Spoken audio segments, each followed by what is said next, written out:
네, 안녕하십니까. 120회 토목시공기술사 문제풀이를 할 청풍기술학원의 멘토 김주용입니다. 아, 제가 이게 강의를 조그만 그 스마트폰에서 하다 보니까 여러 가지 미비한 사항이 많은데 여러분께서 잘 이해해 주시고 보셨으면 좋겠습니다. 네, 120회 시험 여러분 어떻게 보셨습니까? 저도 이제 문제를 받아봤는데 상당히 어렵게 출제가 됐습니다. 아주 참담할 정도로 아주 굉장히 어렵게 출제가 돼가지고 여러분께서 많이 낙심도 하고 실망도 하셨을 거라고 생각합니다. 그런데 분명한 것은 이렇게 어려운 시험도 합격 인원은 분명히 있습니다. 합격 인원이 정해져 있습니다. 오히려 더 많은 인원이 합격할 수도 있는데 이거는 뭐냐 하면은 어려우면은 자기 혼자만 어려운 것이 아니라 다 어려웠기 때문에 거기서 어느 정도만 더 어, 요령 있게 쓰고 악착같이 쓰면은 좋은 점수를 받아서 합격하실 수가 있습니다. 그래서 오히려 이렇게 어렵게 출제될 때 합격하실 기회가 오시는 분들도 있습니다. 이게 기회가 되시는 분도 있는데 이렇게 어려운 저는 오히려 이런 시험을 더 선호합니다. 그래서 뭐냐 하면은 이렇게 공부만 단순하게 공부한 친구들보다는 경험도 많고 좀 엉뚱한 생각 많이 하시는 분이 있지 않습니까? 예를 들어서 뭐 볼펜을 가지고 필기구로만 쓰지 않고 뭐 이걸 가지고 무기로도 사용을 한다든지 뭐 호신용 뭘로 사용을 한다든지 아니면 이렇게 엉뚱한 생각 예를 들어서 우리 그 정주영 회장님 같은 경우에 그 폐유조선을 가지고 방조제 만드는데 사용하지 않았습니까? 그리고 뭐 이제 또 그 겨울철에 그 미국에서 높은 분이 어, 이 묘지를 방문하게 될 때 그 잔디를 파랗게 만들기 위해서 그 뭐 보리를 심어가지고 그렇게 연출을 했다는 그 일화가 있지 않습니까? 이렇게 엉뚱한 생각을 좀 많이 하시고 이렇게 좀 응용력이 있는 분들이 저는 그 시공기술사에 합격할 수 있는 그 자질이 높다고 생각합니다. 그래서 요렇게 좀 엉뚱한 발상을 좀 여러분도 많이 해보시는 것도 상당히 좋을 거라고 생각하고요. 그 다음에 이제 요렇게 시험이 어렵게 나올 때 악착같이 어? 몰라도 악착같이 쓰시는 분들 그런 분들이 분명히 합격합니다. 그래서 포기하지 않고 소설 창작 활동을 열심히 하시는 분들 이런 분들 아마 좋은 결과가 있을 겁니다. 자, 그럼 120회 문제풀이를 할 텐데요. 이 제가 쓴 것은 정답이 아닙니다. 그리고 또 제가 쓴 거 이렇게 또 쓸 수도 없습니다. 그래서 저는 이제 여러분한테 좀 알려드리기 위해서 이런 자료를 간단하게 찾아보고 또 실수하지 않을까 봐 이제 이렇게 한 거고요. 그리고 이게 또 정답이 아닙니다. 그래서 여러분께서 뭐 크게 신경 쓰지 마시고 한번 이걸 참조로 우리 이런 식으로 작성해 하면 좋겠다. 뭐 이런 거는 내가 아, 좀 좋은 얘기니까 받아들여서 나한테 반영을 하면 되겠다. 이렇게 생각을 하시면 되겠습니다. 자, 1번 문제부터 보도록 하겠습니다. 1번 문제 IS 14,000인데요. IS 14,000은 뭐 저도 사실 이런 문제 같은 경우에는 어, 굉장히 어쩔 수 없이 선택하면 선택했지 상당히 좀 쓰기가 어려운 문제로 생각됩니다. 그래서 IS는 그냥 국제 표준화 기구다. 요 정도로 가지고 그리고 14,000이 이제 환경에 대한 문제다. 환경에 대한 규정이다. 요런 거. 그리고 IS는 모든 것이 이제 사후 중심 처리해서 사전에 미리 이제 문제를 해결하자고 하는 거고요. 그래서 요런 식으로 해서 좀 뭐 소설을 써야지 않았을까 이렇게 생각을 합니다. 자, 2번 문제 건설공사의 그 공정관리 3단계 그래서 3단계라고 그래가지고선 상당히 좀 어렵게 생각을 하셨을 것 같기도 한데요.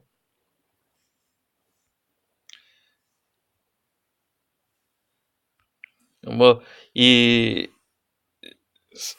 삼단계가 그냥 저는 계획 단계, 그 다음에 관리 단계, 통제 단계 이렇게 해서 계획하고 실시하고 통제해가지고선 이 공정관리라는 게 요구하는 시간에 요구하는 제품을 내는 거 아닙니까? 그래서 요렇게 해가지고선 하는 것이 공정관리 3단계라고 저는 이제 이렇게 해서 작성을 해봤습니다. 자, 그리고 여기서 이제 그 공정관리에서 그 이제 뭐 어떤 평가 내용을 쓸 적에 뭐냐면은 어,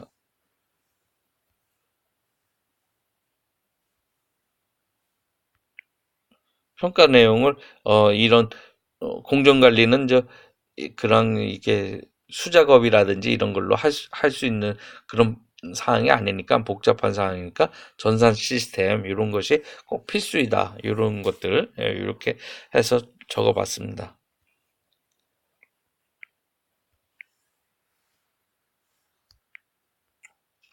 자, 3번 하도급 계약의 적성성 심사. 그래서 어 요런 문제도 사실 그 시험장에서 적기는 상당히 또 애로사항이 있을 거라고 생각을 합니다. 그래서 조금 이런 쪽으로 하시는 분이 아니면은 상당히 좀 어려웠을 것 같은데 하여간 이 하도급 계약의 그 심사하는 목적은 어떤 그 불공정한 행위를 사전에 예방하고 저가 하도급 체결로 인한 이제 품질 저하, 부실 공사 및 하도급의 경영 악화에 따른 부도를 예방하고자 이제 정부에서 시행하고 있고요. 그리고 어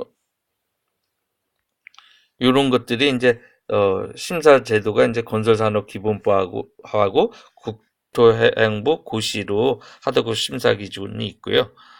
그다음에 어 어떤 이 절차상에 요런 것들은 이제 좀 여러분께서 좀 알아두시면은 상당히 좀 좋을 것 같은데 음.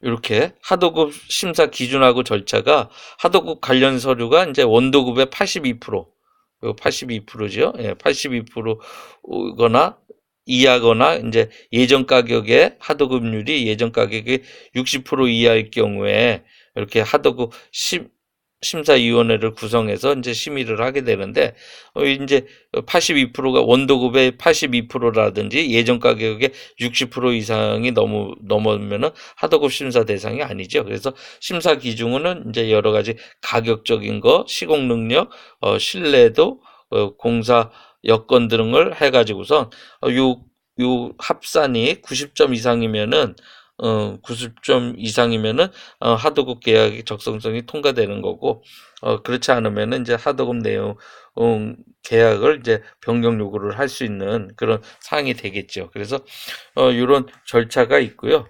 그다음에 최근 개정 사항하고 이제 평가로 이렇게 해 가지고서 했는데 2020년부터는 어 이런 이제 하도급 이 공기 연장이 됐다든지 아니면은 그 납품 시기가 늦어져 가지고서 이제 그 추가 비용이 이제 발생하게 될 경우에는 이제 그 원도급사가 그 대금 그 공사비가 증액되지 않았어도 이 하도급을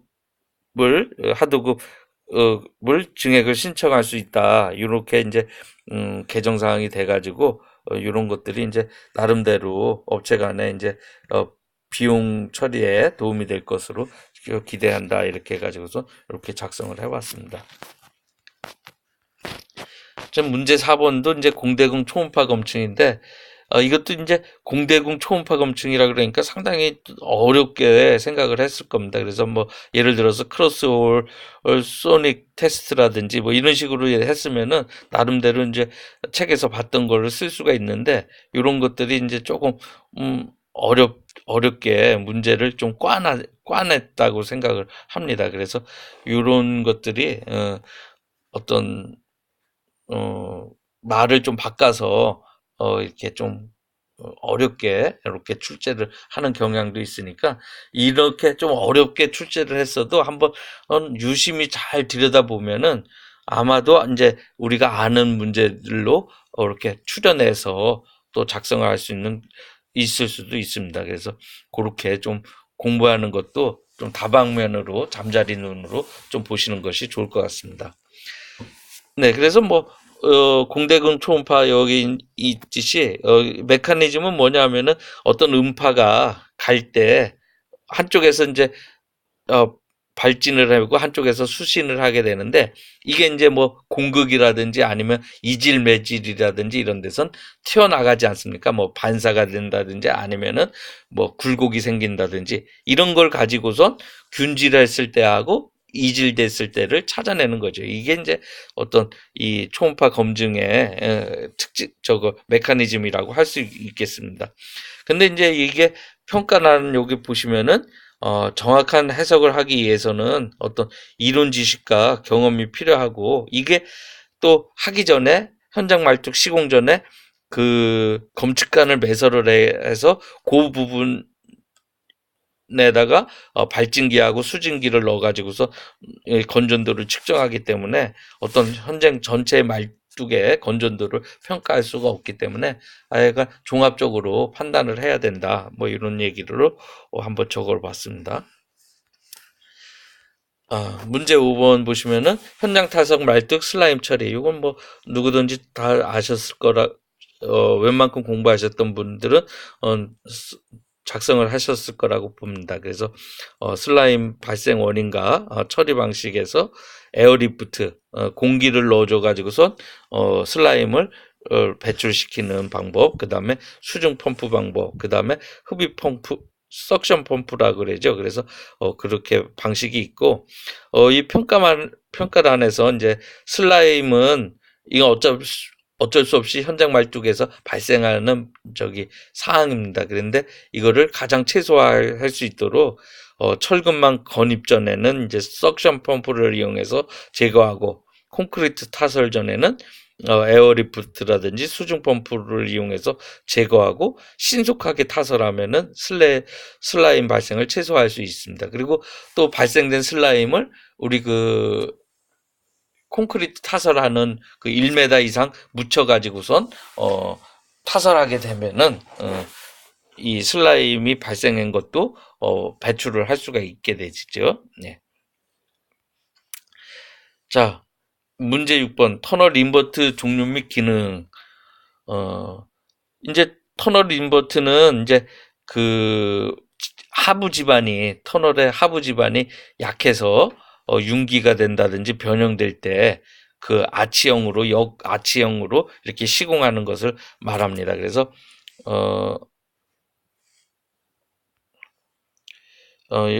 그 인버트의 종류에는 이제 쇼크리트로 하는 거, 콘크리트로 하는 거, 철제로 하는 건데 쇼크리트로 하는 거는 이제 우리 그 상반 하반으로 이제 나눠서 굴착을 하게 되면 이게 이제 스프링 라인이라 그러지 않습니까? 스프링 라인 응력이 제일 많이 받는 부분인데 이런 부분에서 이제 이렇게 밀려올 수가 있는데 이럴 때 가이먼트를 해가지고선 이렇게 잡아주는 겁니다. 이럴 때 쇼크리트로 해가지고선 빨리 쳐주는 거고 그 다음에 이제 영구적으로 이제 다 하반까지 굴착한 다음에 이 밑에 이제 이렇게 오뚜기처럼 이렇게 밑에 이렇게 만들어주는 게 이제 이게 콘크리트 인버트죠.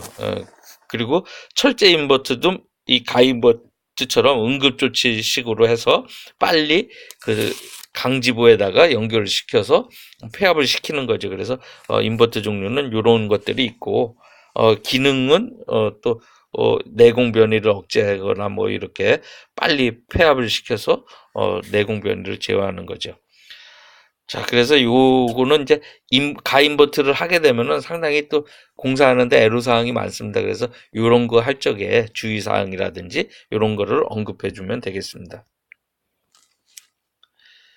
자, 문제 7번. 도수로 및 송수관로 결정 시 고려사항. 자, 그래서 도수는 이제 저기 수원에서부터 정수장까지 오는 거, 원수를 수송하는 거고, 그 다음에 송수는 이제 정수장에서 배수지까지 물을 수송하는 거죠. 그래서 그거에 대해서 이렇게 언급이 돼 있고요. 그다음에 요런 거 할 적에 고려 사항들 이렇게 돼 있습니다. 그래서 요렇게 한번 음,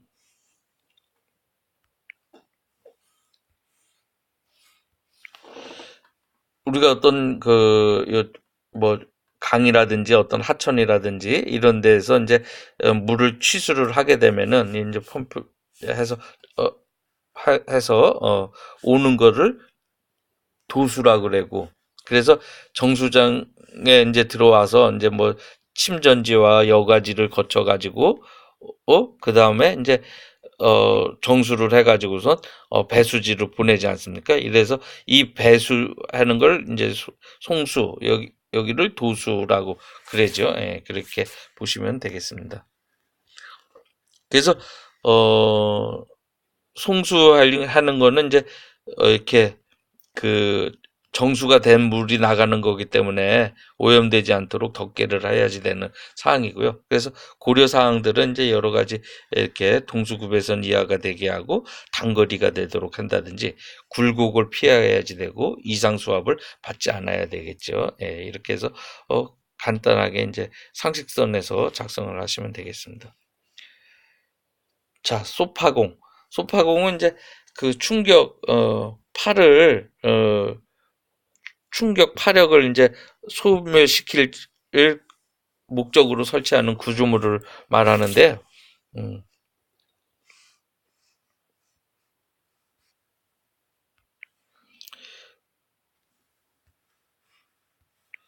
그래서 그, 이 방파제 같은 거 구조물 전면에 이제 이 충격 파력을 소멸시킬 목적으로 설치하는 구조물인데, 이 피복제 설치 위치가 외형 쪽으로는 이제 소파블록, 우리 테트라포트라 그러죠. 그래서 TTP라든지 항레 측은 이제 사석으로 하는데, 요 단면 같은 거를 조금 요거는 이제 기본적으로 우리 방파제라든지 이런 데서 많이 하지 않습니까? 그래서 이 연약 질환이 있을 때 이제 모래라든지 어떤 기초 사석으로 치환을 하고요. 그 다음에 우리 그 케이슨 블록, 케이슨을 이렇게 놓게 되죠. 그래서 케이슨 놓고 그 위에 이제 상치 콘크리트를 치게 되는데, 이 앞쪽에 이 케이슨 놓고 이제 근고 블록을 설치를 하고, 그 다음에 이 외항 측에서 이제 파들이 이렇게 밀려올 때 이거를 막기 위해서 이 앞쪽에다 설치하는 게 이게 저기 소파 블록, 뭐 소파공이죠. 그래서 종류에는 이제 이형 블록이라든지 케이슨 방파제라든지 소파 블록 피복제 같은 것들이 있죠. 그래서 이런 것들은 이제 시공시 높이라든지 폭이라든지 어떤 모형 시험무 결정하는 것이 좋다. 이렇게 보면 되겠습니다. 예. 자, 나머지 부분은 또 시간 되는 대로 한번 올리도록 하겠습니다. 예, 감사합니다.